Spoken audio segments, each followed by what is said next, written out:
Hey, what's up, guys? Welcome to FreshandFit Podcast. We're here with Grant Cardone himself, the legend, man. Mr. 10X. Let's go. Let's get into it.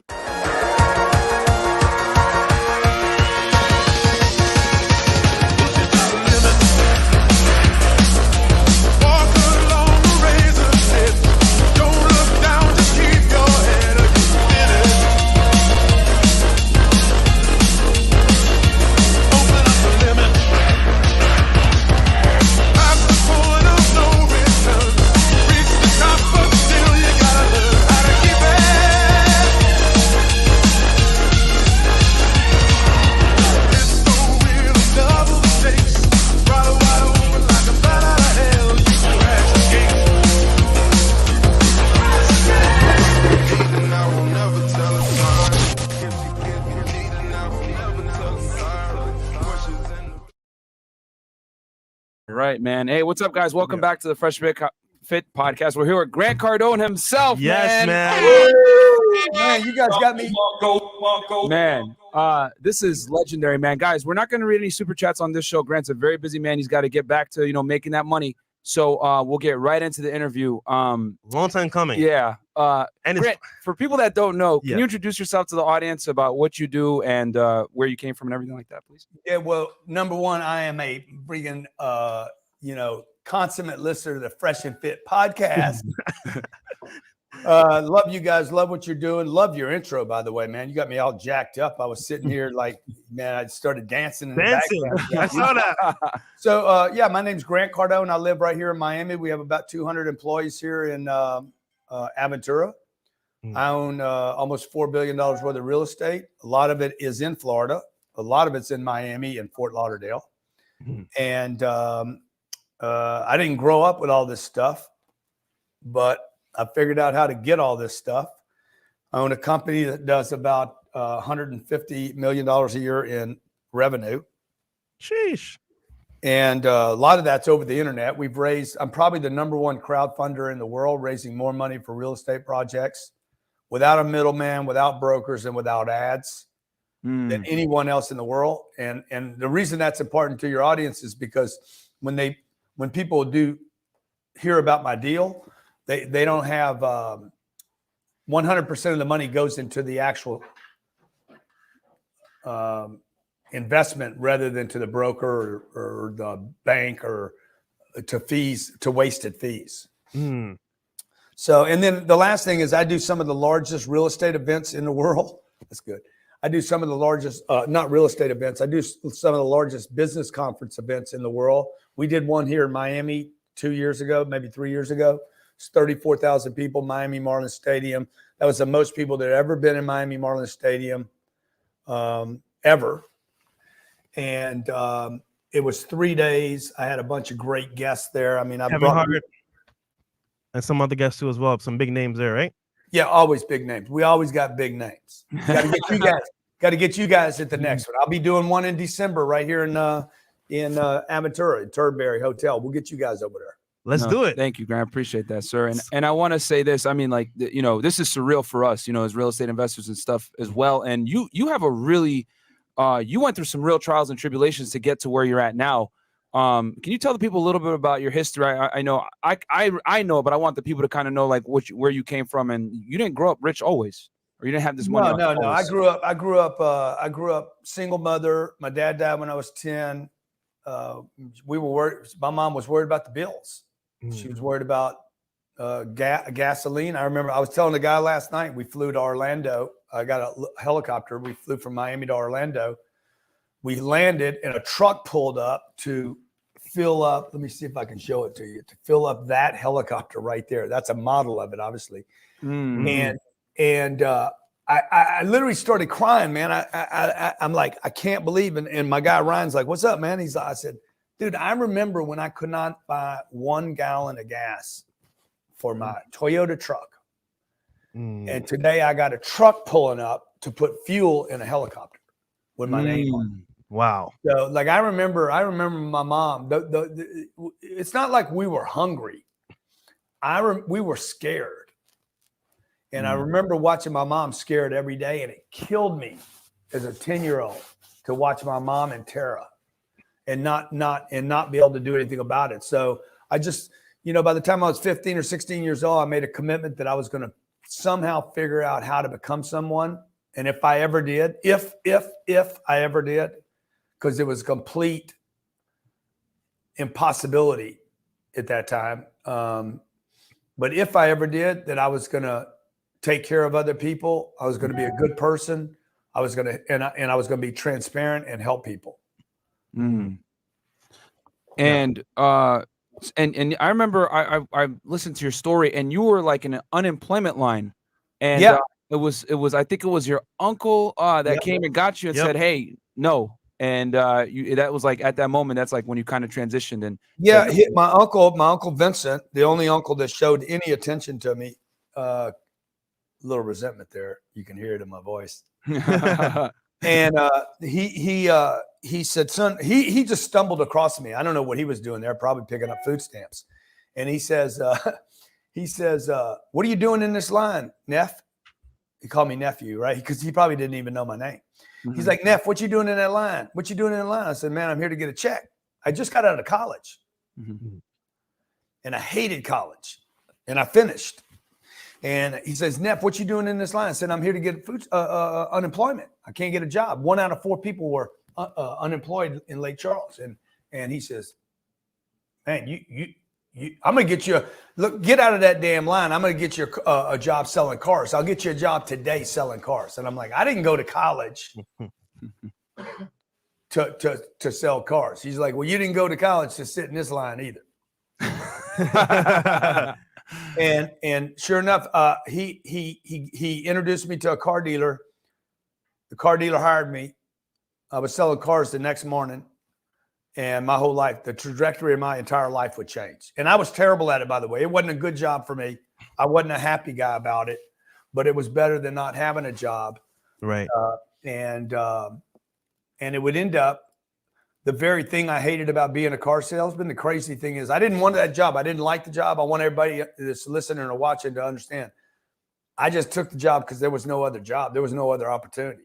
Mm. And I did not know it, but I would end up becoming a consultant 8 years later to the largest automobile manufacturers in the world. Wow. That's crazy. That's crazy. Speaking of sales, Grant, so we spoke a little bit earlier before the podcast, and I have some water here on the table, right? And this symbolizes a lot for me because back in the day when I first came to America, I actually came on your show, Whatever It Takes, and you kind of gave me a hard reality that I didn't have, from back home, and it made me who I am today. So if you don't mind, we're gonna play a clip right here. Yeah, kind of showcase what happened. Yeah, love that. Love that. Because you inspired me a lot, man. So this is very, very, very important to me. Yeah, this is a big interview for us, man. Like, like me and Fresh both really respect and admire, what you've done. So this is like, so when you told Fresh this, it really hit him. He was like, man, I got to self-improve. And this is the clip right here. Here we go. Younger Fresh. There we go. Legendary. Walter, you want to sell yourself or sell the water? Myself. Sell the water. Sell the water? Sell the water. That doesn't have as much value as me, sir. Sell the water. Okay, sir, this water here, I wouldn't sell it over me. However, since you asked me, I will. This water here is very good for you. Has a lot of nutrients in it as well. However, at the same time, this water can be or not be important to you. You know anything about bees? Not particularly, sir. Just bought this property in Nashville, and bees are swarming the property, creating honey. Honey's running down the post at the office. And they wrote me and said, hey, we have a serious problem with honeybees. And then they didn't tell me what the solution is. What can you do for me, man? I can do a number of things, You sir. sound like a robot. Fresh, you deserve to get kicked off for this. Yeah. You look like a good guy. But everybody in here has been a good guy so far, except for the first 2 people I cut this morning that were probably criminals. Now might be a good time to try to save yourself. I mean, B makes more sense than you do right now. Okay, currently, sir, I am developing my skills in sales. However, we did a personality profile on you. Walter needs help with problem solving. What do I do about those bees? first we need to research how to get rid of That's these. good, right? Yeah. That's good. Secondly, okay. It says that he exudes ego strength and self-confidence. Do you see it? How much money did you make last month? $120. $30 a week is what you made last month. Yes, sir. How much money do you I want mean, to if make? you go to McDonald's 3 times, you're broke. doing the 10x rule. I really would like to make 100,000. Yeah. My goal. Why 100,000, dude? Done. You don't have whatever it takes. Not this team. Okay, thank you. Good luck to you, all right? Thank you. Okay. Good luck to you, man. This is what every company in America is Okay, doing. that's good. That's good. Okay, so after that day, right? Dude, I got to tell you something, freshman. I don't know why we blew you out, man. You seem now that I'm watching it. Now that I'm watching You it, deserve to I'm get kicked off, man. You got I think we made a mistake getting rid of you, man. No, but like it's funny because you're right, man. I was too nice. I was too like, stuck on being like nice and polite. I need to have more aggression, more, like tenacity. And after that day, man, I sat in the car. I was like, yo, this hurt because obviously to me, you were a mentor and you still are today. You inspired me. I was like, you know what? I need to improve. I started reading books. I finished reading all your books, Closer's Survival Guide, 10X, all those books I finished reading, watched more videos on real estate. And then I bought my first property a year later, multifamily, lived in one unit, rented it out, bought another one. And basically what happened was that like, you inspired me to move forward. But without that, I still would have been pedaling my wheels, like, trying to figure out how to be, a person that I wanted to be. But you inspired me, man. So shout out to you for having that tough talk with me, you and Jerry Glant, because it made me who I am today. And now we're the #1 podcast in the world. Yeah. And also, remember I said 100K? I'm making 100K a month now. There you go, man. Wow, dude, that's crazy, bro. Yeah, inspiring. That is amazing. Me and him. So, but no, Grant, that's like, dude, like you're changing lives, Yeah. And we want to just like put that out there and let people know that you're a huge inspiration for us. Yep. And if it weren't for you, Fresh wouldn't be where he's at. He wouldn't have pushed himself, and we were able to meet and like kind of like join forces to make things happen. So thank you, man. We got to give you the praise. Yeah, thank you guys. So how did you get started in real estate, Grant? Like, how'd you build your empire that you have now? So I was 28, 29 years old. I started a company, my first company. And, the place where I lived, I bought a house. I bought which I wouldn't do again, by the way, but I bought a 1117 Sheffield, Bel Air, Texas. Mm-hmm. I bought it as an investment. I figured out how to put $3,000 down, $3,700, and I bought a $78,000 house. I was selling automobiles at the time. I didn't know I was going to lose my job. I was going to lose my job and then start the company. So it's like right in between. Mm-hmm. And I bought the house, closed on it, put a tenant in, and I was like, man, this is going to be great. The payment was $375. I rented it for $575. I made $200 a month. If you do that every month, it's $2,400. I put $3,700 down. I was making 80% of my money. Wow. And I went and bought a second house. Bam. So I bought a house, then I bought a second house. Second house I lived in and realized, oh shit, it didn't work as good because I had to make the payment. Yeah. Yep. And then what happened was the lady, the girl that rented the house, her and her sister at 1117 Sheffield, her and her sister ended up moving out in February, which was only like 6 months after they moved in. Mm-hmm. Now I had two payments, one on the rental house and one on my house. Mm-hmm. And I'm like, okay, I got to learn something else about real estate. So you see, I went and bought stuff without knowing anything, which is kind of cool, by the way, because see, once you buy something, I think too many people spend too much time studying rather than doing something. Because and what happens is you're a learner, you're not an investor. You got to become an investor and then learn. And otherwise, you're just going to be a learner. I've never met a rich learner. I've never met somebody that did great things because they learned more. But that being said, I invested in the two properties and I realized, okay, there's something broken about this model, and I started studying it. Mm-hmm. And as I started studying people that were super, super successful in real estate, not just the people I was comfortable with. And I'm talking about like way outside of my comfort zone, way outside of where I grew up. I started reading about who owns the most real estate. Who is Fred Trump? Who is Blackstone? Blackstone. Well, I wasn't studying those guys yet. I was studying. I didn't know anything about the institutions. or the insurance companies, their involvement in. But the more I studied, the more I realized, man, rich people own real estate. Yeah. But they weren't buying one house. They were buying apartments. They were buying retail. They were buying shopping centers, storage, industrial, and all of those. The one I could understand the best was the rental game. And that was 30 years ago, 30 years ago, probably about this time of the year. I bought my first apartment deal, 48 units. 48 units. I put $350,000 down. I borrowed most of that from my family. And I made $5 million on that deal. Wow. Yeah. Fantastic. I'd never made $1 million. I'd never made $1 million on anything. Yeah, and Grant, I would say like you're the person that inspired me to always look at multifamily getting more doors. You know, I always when we talk on the podcast about real estate, we always say, hey, we multifamily. We're multifamily. We agree with Grant on that. And you actually have a really good stance as far as why people shouldn't buy single family homes and like live in it. And you know, some people try to challenge you on it. I know I saw you on Bigger Pockets talking about it, and you gave like a really good explanation. Can you tell the people why, in general, you know, if you still believe it, like why buying a single family home isn't necessarily the best move in living in it? So number one, it's the reason the single family home. Look, I bought it. That house that I bought the second one that I lived in.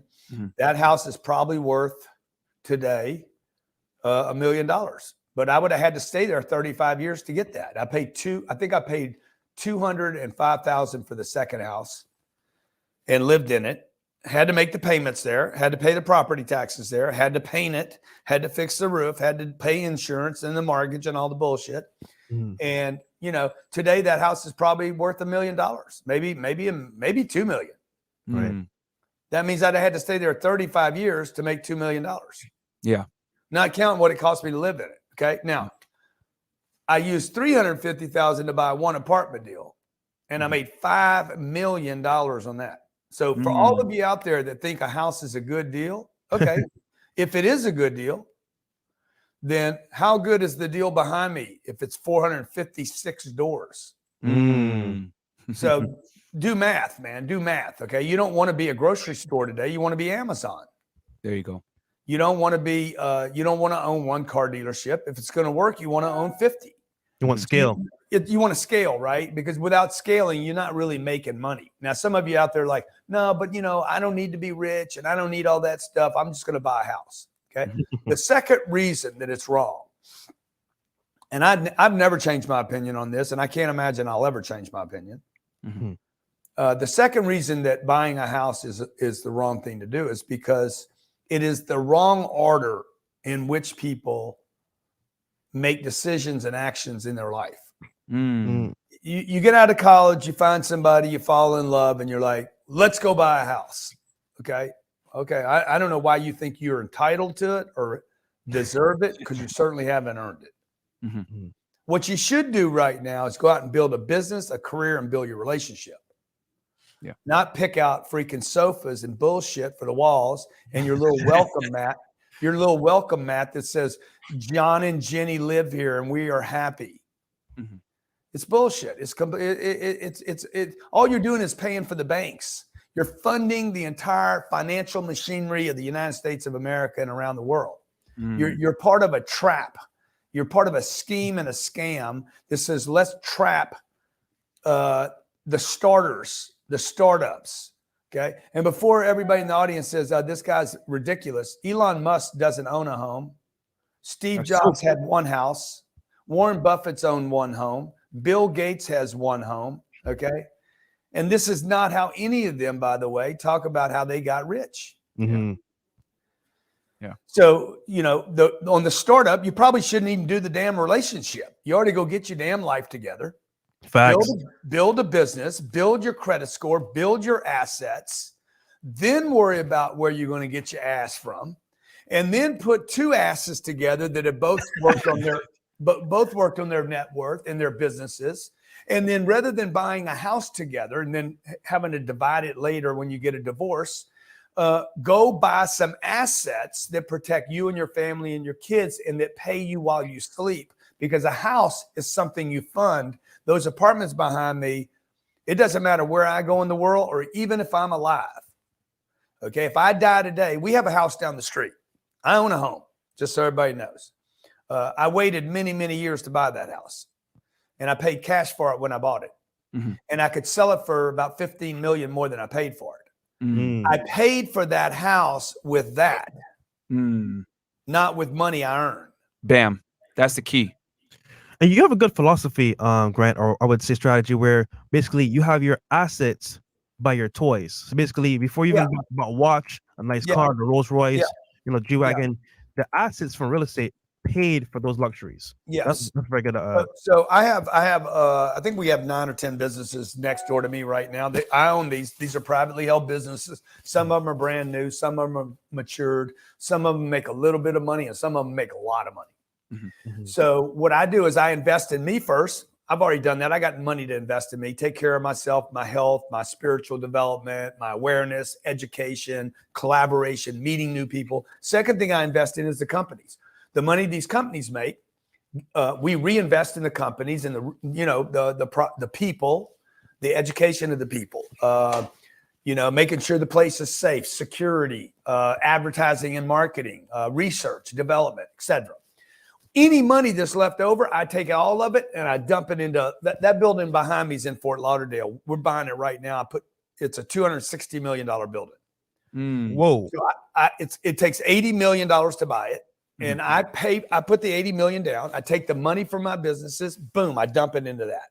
Okay. Mm-hmm. Now, I don't spend money that I earn.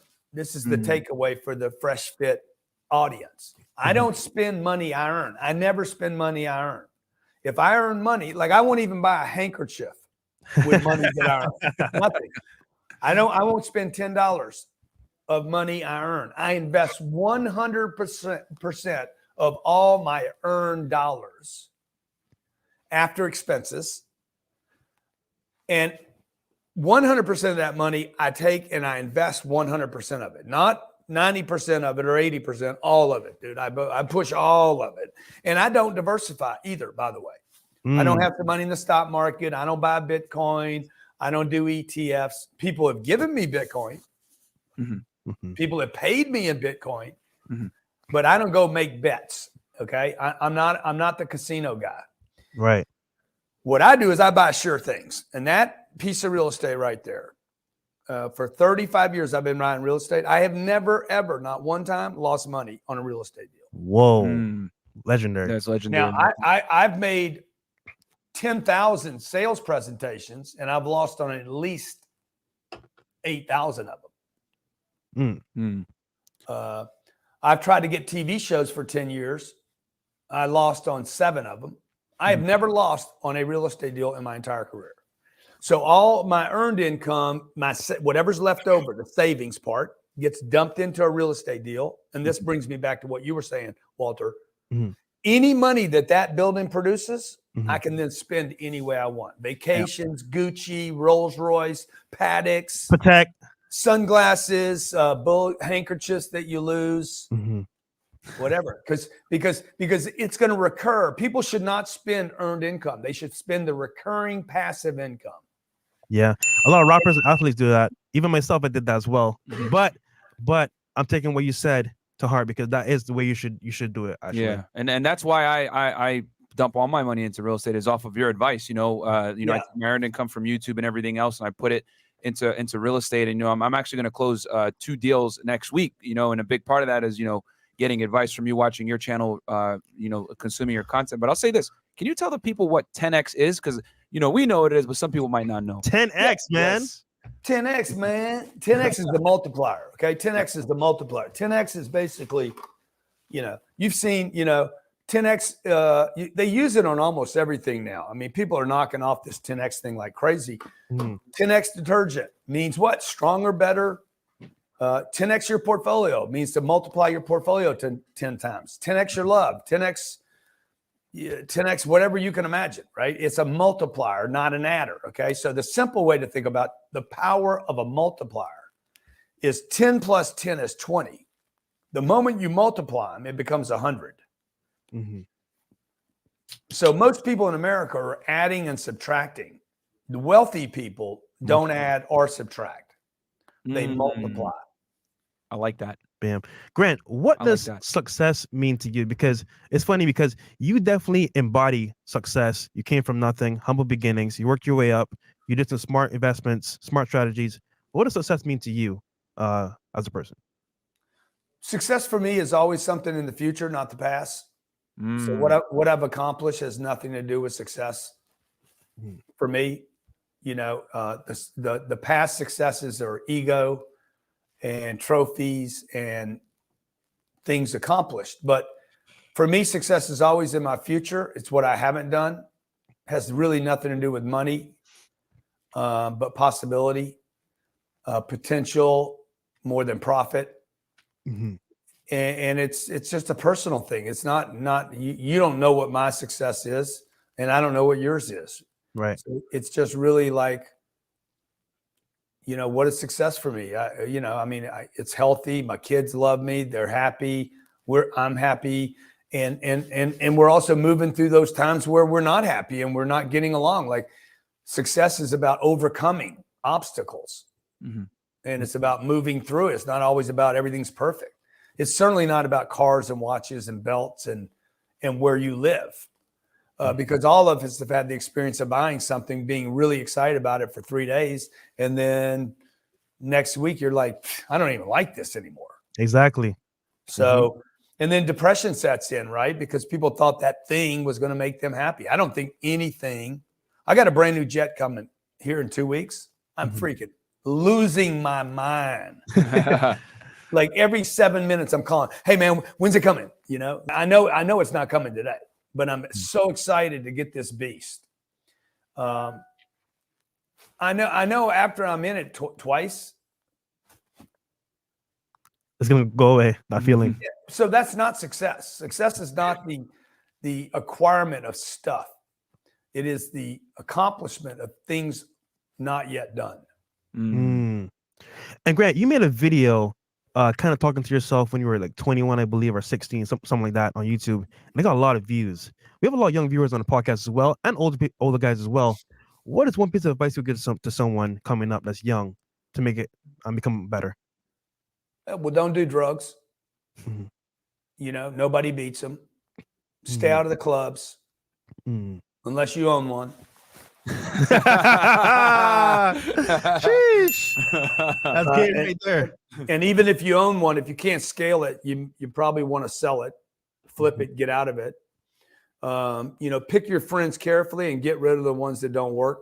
If you're not going to get rid of people in your life, you're going to end up with bad people. So one of my go-to moves is getting rid of people. Since I was 25 years old, dude, I have gotten rid of so many people in my life. It's been unbelievable. One of my great hacks. When it comes to people in my life, I am ruthless. You could be my brother, my sister, my mother. You could be a cousin, an uncle, an aunt. You could have been loyal to me for 12 years. If you go bad, I'm cutting you out. I don't keep bad fruit or bad foods in my refrigerator. I don't keep bread with mold on it in my pantry, and I don't keep loyal people that were loyal in the past in my vicinity when they go bad. And people go bad. Yeah. And by the way, people can go bad and then get right again. Once you get right again, I'll let you back in. So I protect myself and my family and my company by getting rid of people. Yeah. So that's what I would tell young people. The other thing is, dude, don't worry about love. Don't worry about falling in love right now. Okay. Oh, no, that's so true. That is so true. You don't need a bed mate that bad. Just don't worry about hunting down the Punani and having the man, change your life. No man's going to change your life, and no woman's going to change your life. And no woman or man is going to make you happy, by the way. It's not even something you should insist on. You should never. I don't ask my wife to make me happy. She can't do that. It's impossible. It's my job to make me happy, right? So true. That's what I would tell people. I would tell people, do not buy a house. I mean, I got a whole list of shit I'd tell people not to do. Don't buy a house. Don't save your money. Do not get a retirement account. Do not get a 401k. Yes. Do not buy any life insurance this early. Don't go work for yourself, by the way. Go work with somebody that's already making moves. Kind of like what Jared did with you when he saw you. 1,000%. Jared Glant, Ryan Secco, Sherry Hamilton, all these people, Steve Spray, Dave Robards, all these people that came to work for me, they came to work with me, by the way, not for me. Dude, look how many people around me are winning. Everybody. Okay? Like I know, find a company where there's other shining stars, not one star, but other shining stars. Not a lot of companies do that, particularly in my space, the space I'm in the educational space. You're going to see some guy that really did it big, one shining star. Another guy I'm thinking about right now, he's the star. And then when you look around him, you're like, you don't even know anybody around them.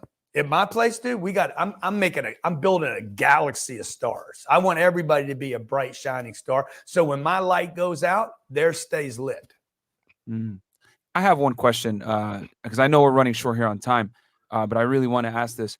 What are 3 tips you would give to aspiring and/or intermediate real estate investors that they should pretty much rules of thumbs that would help them with, finding a property, buying that property, and procuring, getting that cash flow? Don't compromise the location ever. Compromise on price. Don't compromise on location. Okay. Number 2, always use debt. Yes. Your goal should not be to pay something off. And number 3, you need to look at something way, way bigger than you think you can do. That's the tip that sticks out to me all the time when you talk about that. Go bigger. The ones and twos, they're easy to buy. They're hard to get rid of. If it's easy to buy, leave it alone. Man, I mean, like I'm doing a real estate summit here at Turnberry in December, 3 days. We're coming. And it tells you what to buy, what to look for, what's the perfect deal, how to get the debt. See, most people buy real estate with a budget. They're like, okay, I got $80,000. I can put in a real estate deal. That's the wrong way. Buying real estate's not like going to Publix. You're going to do a barbecue this weekend. You're like, how much money can we spend on the barbecue? You don't want to buy real estate like that. You want to buy great real estate. And getting the money for a great real estate deal is easy. Getting money for a bad real estate deal is almost impossible. And so the government, the last thing I'll say about the real estate is stay away from the government programs. Yep. Dude, if they offer it to you, do not take it. This is trap. It's a trap. It's clickbait bullshit. Hey, we can get you a loan for 3% down. It's a bad deal. Trust me, it is a garbage deal.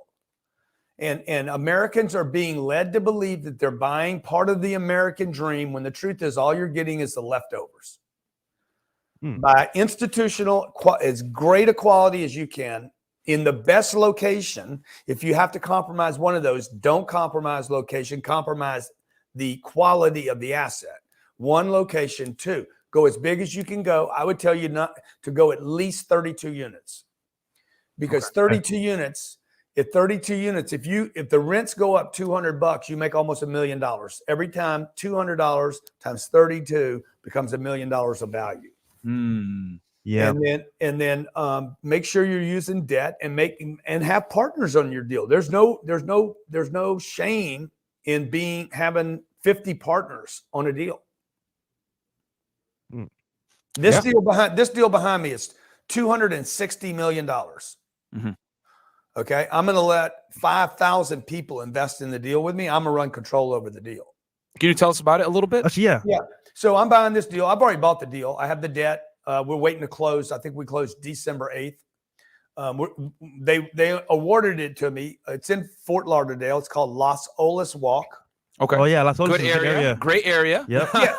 I mean, it's a AAA location, AAA amenities. I'm telling you guys what I paid for it, $260 million. The largest rooftop in Fort Lauderdale. It's a mid-rise building. It's right on Las Olas, right? Like you can't miss it. It's got traffic going past it all day and all night. It cash flows from day one. Look at this thing. It's a beast, man. Damn. Yeah. I can get on my kayak and I can literally, the tenants can go out, get in the water on a kayak that they get from our property and go out to the Atlantic Ocean. Oh, wow. We're 97% on our way to 100% occupied, which means the rents will go up. And by the way, on a building this big, the rents are about $2,300. You can invest in it for $1,000. You can invest in the property for less than the rent is 1 month. Wow. This has never been done before, by the way, ever in Fort Lauderdale, Miami, South Florida, maybe in the United States of America, where I'm buying an institutional quality trophy asset and allowing regular people, okay, non-accredited, regular people, everyday families invest $1,000, $5,000, $10,000, $20,000 in this deal when I'm on the hook for $80 million and another loan for $180 million. Okay. But if the rents, let's say the rents go up over the next 5 years, $200, watch how much money is made on this building. 200 times 456 times 12. That makes another $1 million a year of profit in the building. But as you guys know, that $1 million, that's just 20. What did I say? 20. How much did I say a month? That's $2,300. Yeah, they're paying $2,300 a month in rent, and then the investors are paying $1,000. Yeah. So I said, if the rents go up 200, okay, that property value will go up $36 million. Damn. Wow. Every time the rents go up 200. So if the rents go up $1,000, and they will, by the way. Florida's a hot market. It's Las Olas. Everyone's coming here. Yeah, everyone is coming here, man. I know you give advice and you tell guys, hey, buy in Florida, buy in Texas, and Florida is exploding. Yo, so Grant, I got another question, bro. How do we get involved with this? Because this is how do our people get involved with this? Because we need to check this out. If the rents only go up $1,000 over the next 5 years, and they will,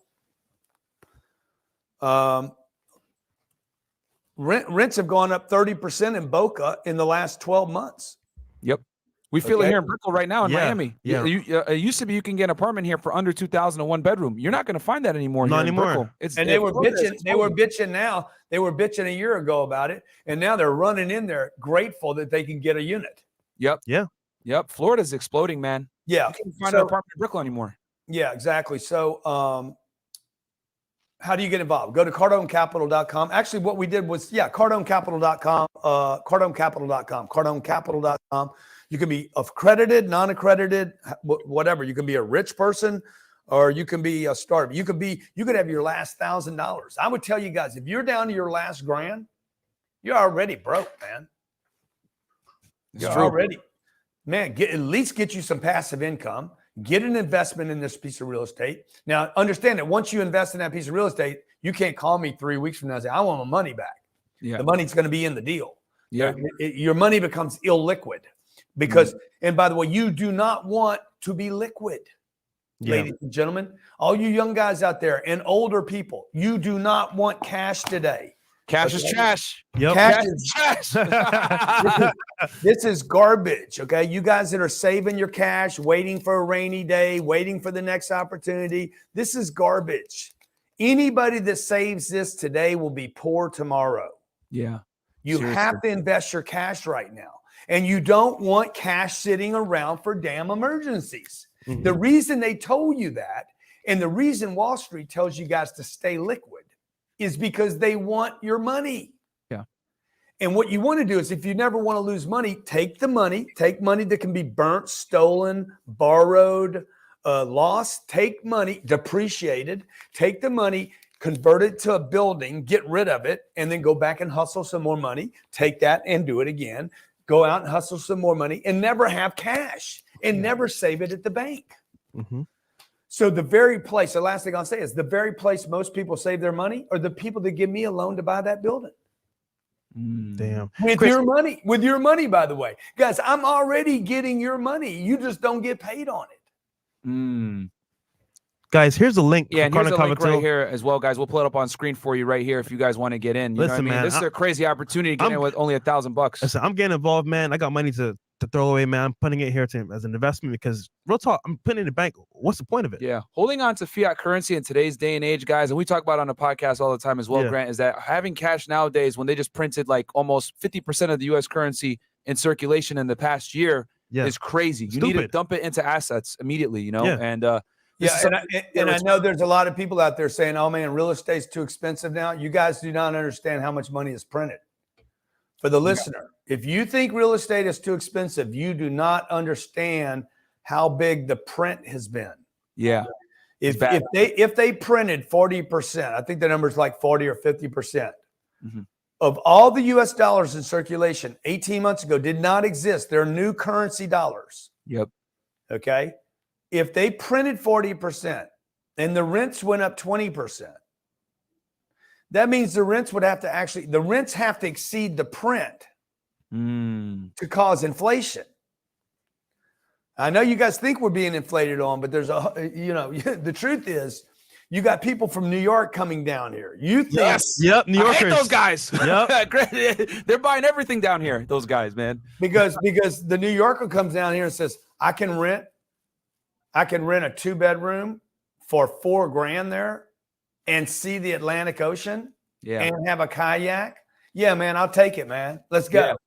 Yep. And we got people walking in there saying, I'll pay for 2 years. No, we don't take 2 years because we're going to crank on you in about a year. Okay. Yeah. So, like this is happening. So the fact that you feel like, oh, it's inflation and we're at the top, you don't understand that New York thinks this is cheap. If I took this building and put this building in New York, it'd be $1 billion transaction. Agreed. If I took it and put it in Los Angeles, California, it'd be $1 billion transaction. When I sell this building, I bought it for $260. I think our investors are going to get a double or a triple and get paid every quarter passive income while they wait, and they get the tax deductions that come with a monster like that.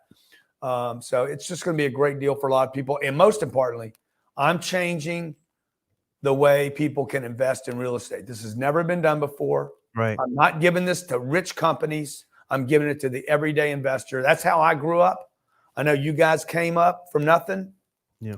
And I want to pay that forward by giving other people an opportunity rather than just giving a rich company another deal to make money on. And then Grant, lastly, how can people get to the seminar, the real estate seminar? Because obviously people want to learn how to invest, how to start as well. Yeah. So look, if you go to grantcardone.com/freshfit, we created a link for your audience. Oh, awesome.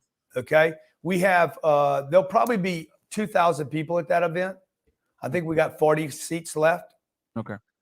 So if your audience wants to take advantage of that, it's a 3-day event, Turnberry Hotel right here across the street from where I'm at right now.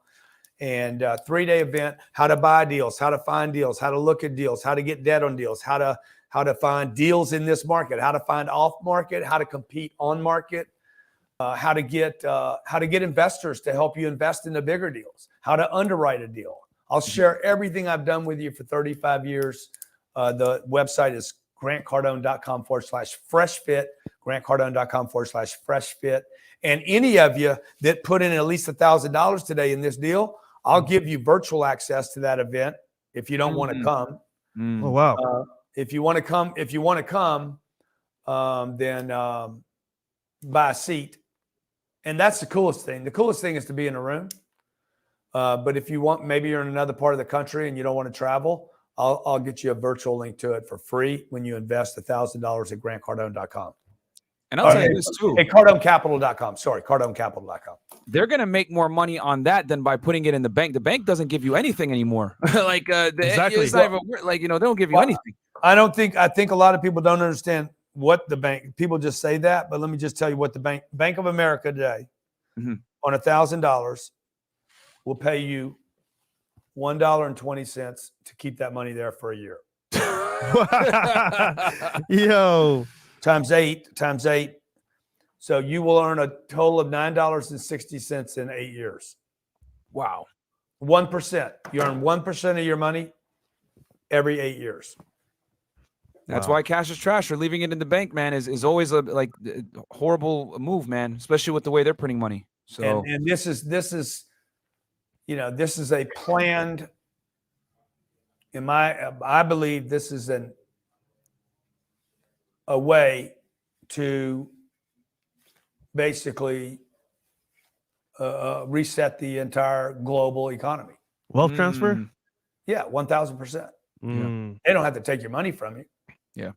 They've convinced you to keep it in the bank. They're just not going to pay you anything to keep it there. Bam. So this is the wealth transfer, folks. This has been going on for years. They've been doing it to the black community, the brown community. They've been doing it to the lower middle class. They're doing it to the middle class now. They're like, fuck it, we can get away with this with everybody. Shit. we got this game on lock, man. We've already done the black, the brown. We've done it to them. We got them. Did it to the Native Americans. Now we got to go after the entire middle class America. They've been doing this now for the last 7, 8, 9, 10 years, and nobody's paying attention. Yeah. Wow. They don't teach this stuff in school. They don't. That's the real scary part. They don't teach But you they're about- teaching you. They actually teach you what they want you to do.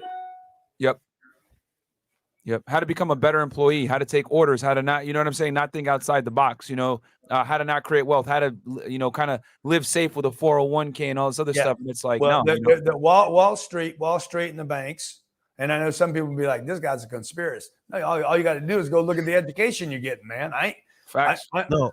You just got to look at the damn education. Save your money. Get a retirement account. Get some life insurance. Buy a house. Pay your house off. Get a loan. Don't get a loan. Okay. Okay, get a good job, okay? And 40 years. It's an indoctrination into basically you getting cool with being a prisoner. Literally. That's true. That's true, man. The rat race, okay, just work a job, wait for retirement, all other stuff, and it doesn't teach you how to get out there and really get after it. And if you guys have ever met some heavyweight real estate people,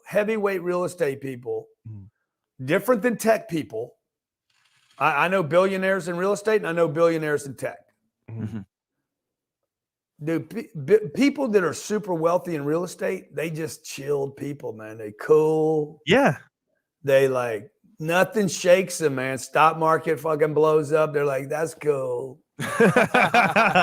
Okay. Inflation comes. They're like, that's real cool. Yeah. Okay. COVID comes. Yeah, we going to be all right. Mm-hmm. If you're in the right piece of real, they're just chilled people, man. Why? Because they're not looking at the stock market, like that music you guys started the show with, get you all jacked up.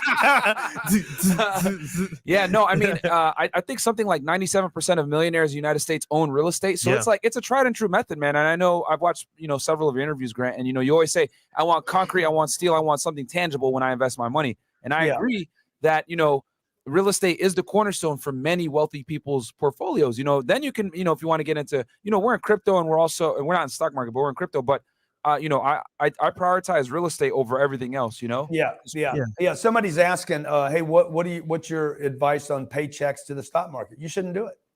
You guys should not trade paper for paper. You're trading for a piece of paper. You're sending the money to Goldman Sachs, JP Morgan, Morgan Stanley, Merrill Lynch, Fidelity. These are freaking institutional people that do not care about your money, ladies and gentlemen. You're never going to meet them. They're never going to help you. They're not going to help your community. They're not giving back.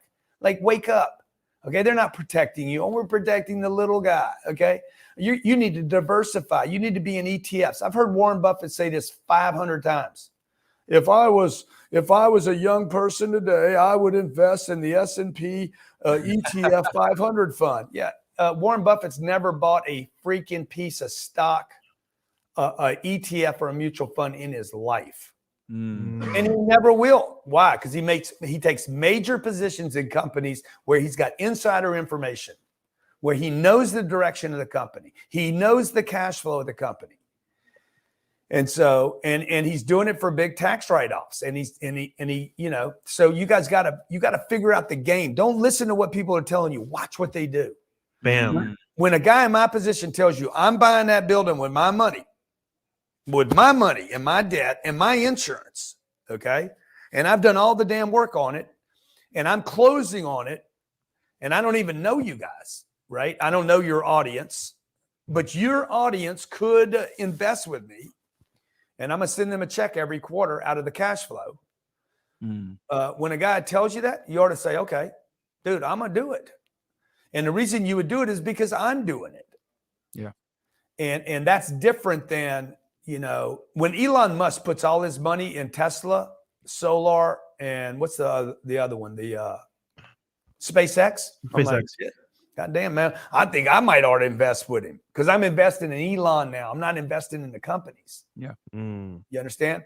When a guy puts all his dough in a deal, Steve Jobs was invested in 2 stocks, Apple Computer and Pixar. He didn't have 250 investments like Wall Street tells us to get. Yeah. You know, these big pharma companies, they don't want to take their own vaccine. Shit, that tells me enough right there, man. Conspiracy. Facts, man. Oh, man, I ain't taking that. I ain't taking that, man. Hell no, bro. Yeah, no, that's a telling sign when you got like, you know, government officials and stuff like that, people refusing. I think like half of the Chicago Police Department right now does not want to take the vaccine, not showing up for work. And Blame them. You know what I'm saying? It's a telling sign when you know, people don't want to take it. You know. Well, look, Grant, we know you're short on time as well. That being said, Chris, could you bring the site real quick for all our supporters people here? Want to invest. Yeah. Want to get in the actual summit? It's right here, guys. Grant Cardone /FreshandFit.com. So just sign up here, guys. Here's the link here as well in the chat. Yeah, we're gonna be there. Yeah, fast. We got to be there. Yeah, we gotta be there. We're probably gonna be. Dude, what we ought to do is bring your podcast to the event. We'll have you guys out in the lobby doing the podcast one day. I want you guys to be there to attend it, get the information. But it would be really cool to have you set up there. Maybe some of your fans can come and be part of it. It's a cool show, man. There'll be 2,000 people from around the United States. A lot of money in the room. A lot of great connections. A lot of great networking. There'll be investors there. If you're trying to do a deal on your own, you don't have the investors. Maybe you don't have the debt. There'll be debt there. There'll be money there. There'll be cool people there. There'll be a lot of, I mean, not just the advice I give from stage. There's a lot of people in the room that know a lot about real estate around the country and are doing deals, not just trying to. And guys, what we say all the time on the show, networking is very important. Yeah. That event is key for networking. You got millionaires, billionaires, people that are investing, willing to give you debt to buy real estate. Yeah. You can't beat that, man. You got to go there and network. And that's an honor that's an honor that you're inviting us, man. Thank you so much. We'd be happy, you know, to come and, you know, shoot some content Grant, there and everything. I got one last question, brother. Can you sell me this water? Yeah, man. So how long do I have? You got 2 minutes. I'll pay you $100 to take a drink right now. Damn it! Damn, you cheated! Damn it! Okay, that's why he's the OG, man. Uncle G, man, in the building. Man. Guys, go follow him Instagram, YouTube, Grant Cardone, everywhere, Facebook, Grant Cardone. Awesome guy, real estate investor, dad, entrepreneur, philanthropist, everything all in one, man. Shout out to Grant Cardone. Grant, thank you so much for coming on the show. Appreciate you guys. Okay, you don't understand how much this means to us, man. This was huge for us. Thank you. Thank you, man. It means as much to me as it does to you. Thank you, guys. I really appreciate you and wishing you tremendous prosperity in your lives. And I'll see you guys in December. Cool. Let's thank get you it. so much, man. Okay. All right, guys. We'll catch you on the next one. We have another show here in about 3 hours. Peace.